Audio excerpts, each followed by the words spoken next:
कि आप लोगों को आसानी रहे। आप लोगों को भी वो कंसल्ट करनी है, उसी के अनुसार आपको अपनी जो टीचिंग प्लान है वो बनाने हैं। उसकी भी रेटिंग है, वो भी क्लास वाइज, कि हर क्लास में फॉलो होना है। ये नहीं कि सिर्फ 1 में हो रहा है या 2 में हो रहा है, 1, 2, 3 तीनों में ये इम्प्लीमेंटेशन इसका होना है। फिर है संरचनात्मक शिक्षण हेतु शिक्षक डायरी का प्रयोग। जैसा कि शिक्षक डायरी का आप लोग को बताया जा रहा है, ग्रुप्स पे डिमांड करते हैं आज लिंक नहीं आया, डेली का लिंक बिल्कुल नहीं मिलेगा क्योंकि वो यूट्यूब व्यूवर्स उसके बढ़ रहे हैं, उससे हमें कोई फायदा। जो विभाग ने जो प्रिस्क्राइब की है उसकी वीकली पीडीएफ हम लोग टाइम टू टाइम प्रोवाइड करा रहे हैं, डिपार्टमेंट प्रोवाइड करा रहा है। उसमें पूरे सप्ताह की योजना दी होती है, आपको सिर्फ उसमें से निकाल के अपनी क्लास का आपको डे बाय डे फिल करना है। तो प्लीज वो जो यूट्यूब लिंक है वो मत शेयर करिए, सिर्फ पीडीएफ बेस्ड प्लान ही आप बनाइए।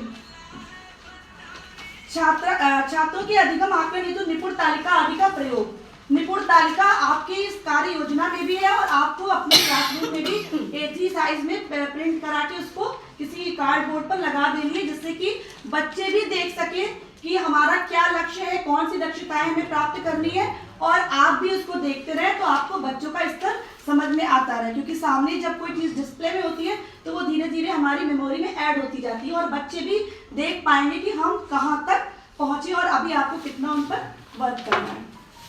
फिर है स्मार्ट क्लास व आईसीटी सामग्री के प्रयोग की स्थिति। तो देखिए कई जगह तो कुछ प्राइवेट एनजीओ वगैरह से या इन लोगों ने प्रोवाइड कराया है, लेकिन फिर भी अगर आप अपने एफर्ट से प्रोजेक्टर या फिर मोबाइल के प्रयोग से आप बच्चों में वो चीज़ों का डेवलपमेंट कर रहे हैं तो वो बहुत अच्छी बात है, उसके भी प्लस पॉइंट्स हैं। छात्र उपस्थित बढ़ाने हेतु प्रयास। देखिए छात्र उपस्थित बढ़ाने हेतु प्रयास का अगर आपके पास फोटोग्राफ से आपने डॉक्यूमेंटेशन कर रखा है, उसके ऊपर एक शॉर्ट राइटअप लिख के आपको अपनी प्रोफाइल में ऐड करके रखना है कि ये परसेंटेज था, हमने ये एफर्ट्स किए तो हमें इससे ये आउटकम मिला है, तो वो आपके पास रिकॉर्ड होना चाहिए, उसका डॉक्यूमेंटेशन होना चाहिए, उसके हिसाब से ये रेटिंग होगी। क्योंकि मान लीजिए आपके हेड ने आपको रेटिंग दे दी है, लेकिन अगर कोई आया और उसके अनुरूप नहीं मिला तो ये जो पॉइंट होगा ये क्वेश्चनेबल हो जाएगा। तो जो भी रेटिंग करिए उसका आपके पास प्रॉपर डॉक्यूमेंटेशन प्रूफ होना चाहिए। जैसा कि हमारे डीजी सर हमेशा कहते हैं, डेटा ही ऊपर भगवान है और नीचे डेटा ही हमें बचाएगा। फिर है प्रस्तुत कार्य योजना के अनुपालन की स्थिति। जो भी कार्य योजना हमने बनाई है उसका कैसे इम्प्लीमेंटेशन हो रहा है या हम रिकॉर्ड कर रहे हैं कि नहीं, उसकी प्रोग्रेस कर रहे हैं, वो हेड को तो जरूर पता होना चाहिए कि हमारे स्कूल में क्या हो रहा है। ये नहीं कि 1 में हो रहा है, 2 में हो रहा है, 3 में नहीं पता, 2 में नहीं पता, नहीं। हेड की टेबल पे जब ये प्रोफाइल होगी तो उसको अपने पूरे स्कूल की जो भी कहानी है वो इस प्रोफाइल के माध्यम से पता रहेगी, और कोई भी अगर आता है तो आप उसको तुरंत बता देंगे कि हमारे इतने बच्चे निपुण लक्ष्य प्राप्त कर चुके हैं, ये प्रोग्रेस है, इस तरीके से हमने कार्य योजना को बनाया होगा। नेक्स्ट पेज पे देखिए, ये एक बहुत इंपॉर्टेंट पेज है और जो मुझे सही में बहुत अच्छा लगा, शैक्षणिक स्टाफ का जो विवरण है। जैसे कि बहुत से लोग सोचते हैं कि नहीं सिर्फ एक की रिस्पॉन्सिबिलिटी है, हमारी नहीं है, तो केवल इस टेबल की सहायता से सभी को अपनी जिम्मेदारी का एहसास हो जाएगा। बहुत ही अच्छी ये टेबल मुझे लगी, जिसके आप कॉलम देखिए, शिक्षण काल के अतिरिक्त क्या काम। यस बिल्कुल पूरा है सर। इसमें सबसे पहला क्या है कि शैक्षणिक और स्टाफ का नाम, तो स्टाफ में जितने भी आपके मेंबर्स हैं, टीचर्स, शिक्षा मित्र, अनुदेशक, सबका आपको इसमें मेंशन करनी है लिस्ट।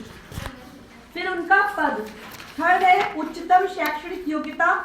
फिर शिक्षण हेतु आवंटित कक्षाएं, जो आपने क्लास अलॉट की है वो आप इसमें लिख सकते हैं। कितने कालांश पढ़ा रहे हैं वो भी आप अपने टाइम टेबल से देखकर इसमें फिल कर सकते हैं। आवंटित अन्य कार्य दायित्व, ये एक मेन काम है कि कार्य विभाजन करना है आपको। तो वो कार्य, जैसे कि ये भी पता हो कि कौन सा टीचर कितने ज्यादा एफर्ट्स कर रहा है, किसको आपने क्या वर्क अलॉट किया है।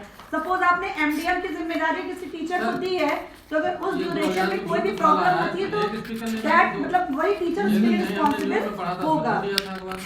फिर है 1 अप्रैल 2022 से कितनी बार शिक्षक संकुल कार्यशाला में प्रतिभाग किया।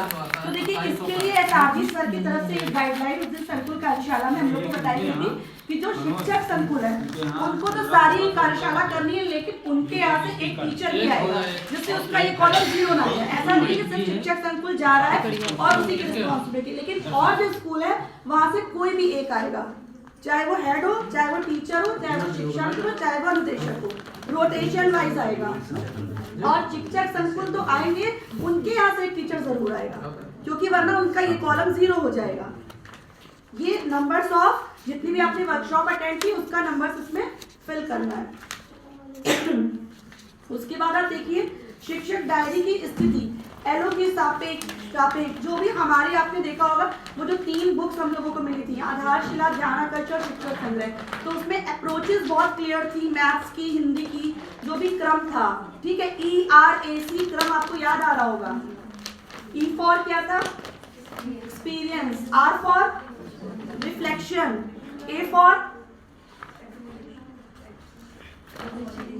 C for yes consolidation. तो ये जो अप्रोच है ये आप फॉलो कर पा रहे हैं, बच्चों को अनुभव से जोड़ के फिर आप फाइनल उस पे जा रहे हैं, डायरेक्ट जो आपका टीचिंग प्लान है डायरी है उससे ये चीजें क्लियर हो जाएंगी। उसके बाद फिर नेक्स्ट पॉइंट क्या है? अपडेट नहीं है, नहीं बनाई गई, ये सारे इसमें पॉइंट्स हैं। जो लोग छोड़ देते हैं, डायरी को लाइटली ले रहे हैं, ये उन लोगों के लिए एक मैसेज है कि अगर आपके यहाँ 5 टीचर्स है तो 5 के लिए शिक्षक डायरी जरूरी है। ये नहीं कि 1 2 3 वालों के लिए ज्यादा जोर दिया जा रहा है तो सिर्फ 1 2 3 वालों की मेंटेन है, 4 और 5 वाले नहीं बना रहे। ये सबके लिए पॉइंट्स है, या 6 7 8 है वो सबके लिए। इस सत्र प्राप्त प्रशिक्षणों का विवरण, ऑनलाइन दीक्षा कोर्स 41 कोर्सेज अभी तक हो चुके हैं, जिसके कि सर्टिफिकेट्स भी आ चुके हैं जो कि आपके मोबाइल में सेव होंगे। तो अगर आपने सारे कोर्सेज कर लिए हैं तो उसके numbers of courses, how many courses you have completed from Diksha app, वो आपको नंबर्स इसमें मेंशन करना है। अगर आपने नहीं किया है तो आपके नंबर्स कम हो जाएंगे, या बिल्कुल नहीं किया तो 0 हो जाएगा। तो सिर्फ जी उसमें इस तरीके से होगा कि जैसे अगर आपने 12 किए तो